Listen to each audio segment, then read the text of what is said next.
Hello, this is Angelia with today's wisdom. Today's wisdom comes from Daily Ohm, Gladdening Nourishment. Silliness. Children appreciate all that is silly as a matter of course. And we lose that as we get older a little bit, and that's a shame, because then if we did that, looked at life as a little bit silly every now and then we would not take everything so seriously. The grasp of humor is instinctual. And even the smallest absurdities provoke joyous gales of earnest laughter. And if you've had kids, you know that. Some of the things that they think are funny, you're just like, okay. Because they might see just the weirdest things and think the weirdest things are funny. As we age, the innate ability to see the value of silliness can diminish. And I've known people who are just like so serious. And, you know, I have actually been told I laugh too much by someone in my family. And it's like, is that such a thing? Can there be such a thing? I don't know. I don't think so. Work takes precedence over play, and we have less incentive to exercise our imaginative minds by focusing on what is humorous. And I think we need humor in our life. I think we do. The world's hard. Jesus even told us it's going to be hard. And why not have a laugh or two, you know, to make you feel better after your day. When we remember childhood, we may recall the pleasures of donning funny costumes, reciting nonsense poems, making up strange games, or playing pretend. And of course, we all did this as kids. And a lot of people outgrow that, and they don't ever do anything, you know, creative or silly, and that's a shame. This unabashed silliness nourished our vitality and creativity. We can take in this nourishment once again by giving ourselves permission to lighten up and be silly. And that don't mean you have to be ridiculous. There are people who take it too far, you know, what I call they might have been class clown, they became the office clown. There's a line there, you know, if you're playing practical jokes on people that they don't appreciate it, you know, that's not okay with them. So too often we reject the wonderful silliness that is an inherent, inborn aspect of the self because we believe that it serves no purpose or is at odds with the grown-up culture of maturity. And that's what a lot of people, you know, feel like, oh, that's, you know, so mature and all this stuff. And then there are people who take it too far to the extreme, you know, saying, well, God said you had to be as a little child, and they act all crazy like a little kid, and, you know, you're like, I can't really take you seriously. So there has to be some balance there, a happy medium, you know, that you need to find. You don't have to be old sourpuss, you know, super mature, you know, blah, blah, blah. And you don't have to be, you know, a kook goofball that's always being silly and people can't take you serious. So you got to find some balance there. Too often we reject the wonderful silliness that is an inherent... Oh, we went there, didn't we? We play, yet we do not lose ourselves in play. And our imaginations are never truly given free rein because we regard the products of irrational creativity as being valueless. And in the business world, that's something, and a lot of parents kind of put that on their kids. I like the creative world, and I don't think it's at odds with the business world. And I think it does have value, because if you read something that makes you feel good or makes you think about things, or, you know, helps you to purge things or whatever, that has value.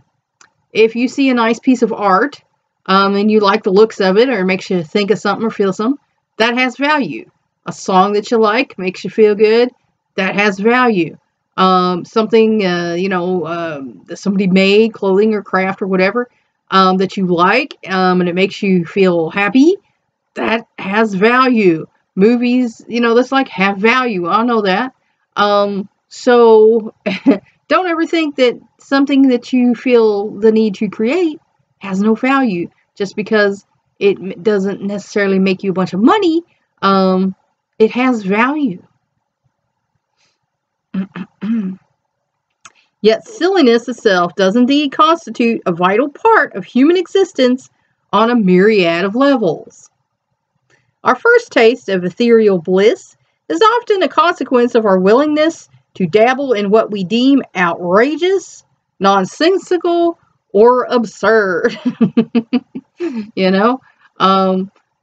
And like I said, as kids, we know this stuff, and as we get older, we try to be an adult, and we lose these feelings, and we don't let ourselves, be silly. We take ourselves way too seriously. We delight in ridiculousness not only because laughter is instinctually pleasurable, but also because it serves as a reminder that existence itself is fun.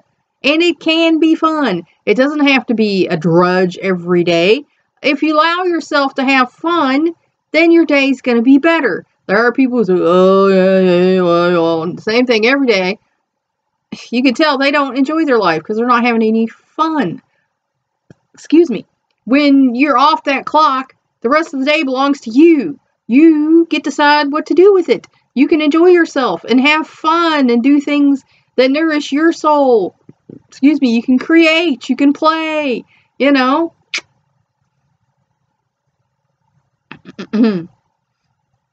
Skipping, doodling, and singing funny songs are no less entertaining than they were when we were children. We need not lose all interest in these cheerful and amazing and amusing activities, but to make them a part of our lives, we must be ready to sacrifice a little dignity and a lot of fear. And that's what holds a lot of people back. They're afraid how to look to other people. And usually those are people who, were given a lot of lectures as a kid or whatever. Grow up, don't, that's stupid and blah, blah, blah. I heard quite a few. But you got to lose that fear. It's none of your business what other people think about you. It's not. Who cares what they think about you? It's what you think about you that matters. Now, like I said, if you're playing practical jokes on other people that cause them some harm in some kind of way, that's not okay because you're causing someone else harm. The idea is for everyone to have fun, not cause somebody else harm. It is precisely because so much of life is inescapably serious that silliness should be regarded as a priority. Through the magic of imagination, you can be or become anything. A photographer, a professional athlete, a dancer, a pilot. And some people do these things in their, off hours, as people call it, when you're not at the work, and have fun, enjoy their lives. And some people, do some role playing with the hubby or wife or whatever, pretend if that makes you happy, whatever. Whether you take hundreds of silly pictures, revel in the adulation of your fans as you make the winning catch, boogie down rock star style in front of your bedroom mirror, or turn your desk into a cockpit, the ensuing hilarity will help you see that lighthearted fun and adulthood are not at all incompatible.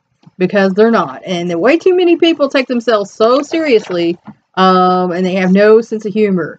And then every little thing that comes along knocks them off the road, and that's not a good way to be, because life is going to hit you, and you have to be able to, bounce back, roll with the punches, get back up, so it is gladdening nourishment to your soul, to add a little silliness, when the occasion calls for it. Think about it. That's all for now.